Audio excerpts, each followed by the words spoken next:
Hey, I met you 30 years ago backstage at the Salem Civic Center, and you were on tour, and so it's good to talk to you again.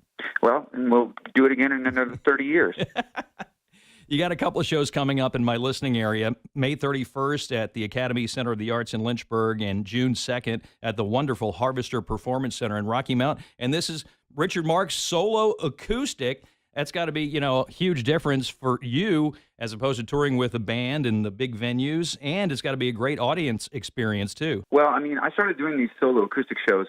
It's been about 8 years now. And it was always something that terrified me, to be honest with you. I would do, a few songs solo acoustic at like a charity event or something so that, there were no expenses or costs or anything like that. But the idea of doing a full show like that was always really intimidating to me, frankly, because I had no confidence in my playing, to kind of carry me through. So when I decided to try these shows, I really worked hard. I really, rehearsed and practiced, and it was still terrifying. But what it turned into is, as much as I love playing with the band and do all the time still, these solo acoustic shows are like the gift of my touring life.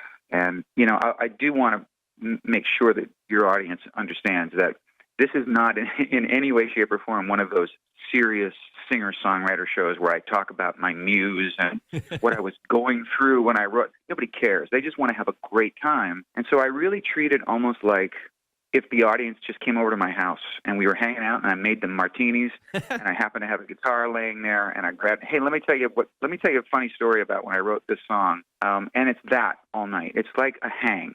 And it's so much fun. And you're right. It's a completely different experience with the audience because they realize really early on that I'm just having a laugh. And so they yell things out, and we have these this funny banter, and it's just a blast. I just am so grateful to do these shows. And we get two of them in this listening area. That's awesome. Hell yeah. Do you make a good martini? I make the best martini.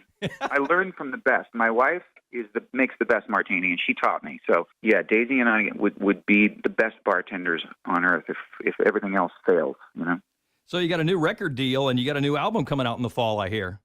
I do. I partnered up with BMG. Initially, they approached me about taking some albums that I'd been making over the last 10 years independently and getting them, digitally released and just kind of shining a light on them in a bigger way, which I thought was kind of cool. And then they, in the sort of casual conversation, one of the people at BMG said, so, you're always writing, like, play us a new song. So I played, and the next thing, they wanted to do a whole new album. So I'm finishing it up now. The first single will be out pretty soon, and I'm really, really excited about it because it's a song that I wrote with my son, Lucas. And, he's my favorite songwriter right now.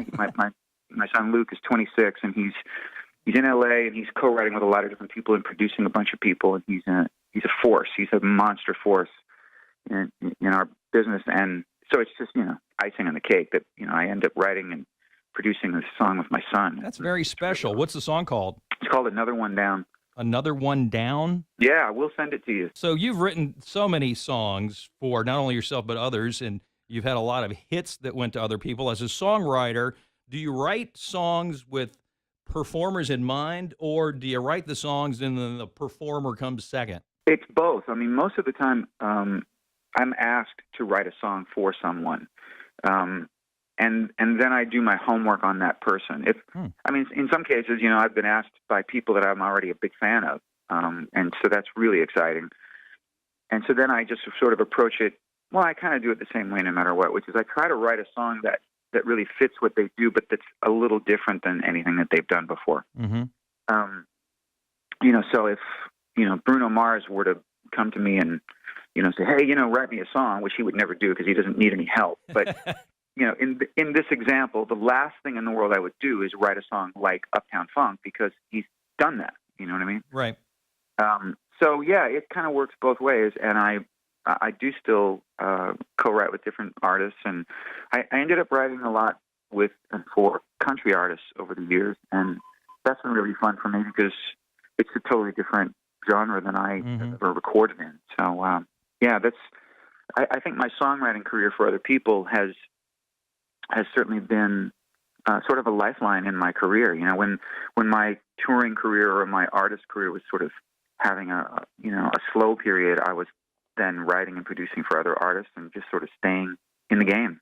Is there one hit that you wrote for somebody else that you wish you had recorded it as the hit? No, because I don't think that way. Okay. I mean, there are songs that I absolutely would have recorded, and actually I'm in the process of recording my own versions of some of the songs that I wrote for other people, just as an exercise, just for fun. Uh-huh. But no, I don't have any regrets about it. You know, Okay. This I Promise You for NSYNC, you know, would that have been a massive hit for me? Maybe, I don't know.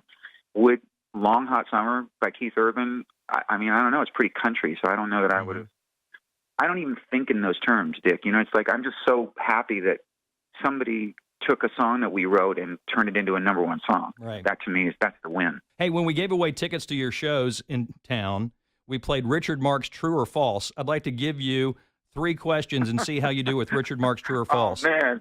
No, that's such pressure. No, there's no pressure because it's you. You know. Yeah. Okay, and then I'll tell you how the listeners did. The first number one song you wrote was recorded by Kenny Rogers. True or false? True.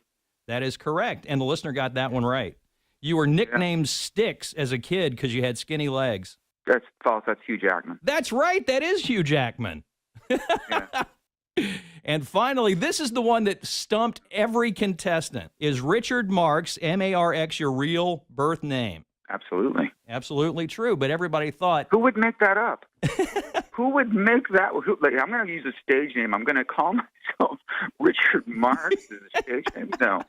Anyhow, Richard Marx shows in Lynchburg on May 31st, Rocky Mount on June 2nd. It sure is nice to talk to you, Richard. You too, man. I'll speak to you in 30 years. Okay, talk to you in 30 years. Thanks, buddy. Bye. See ya.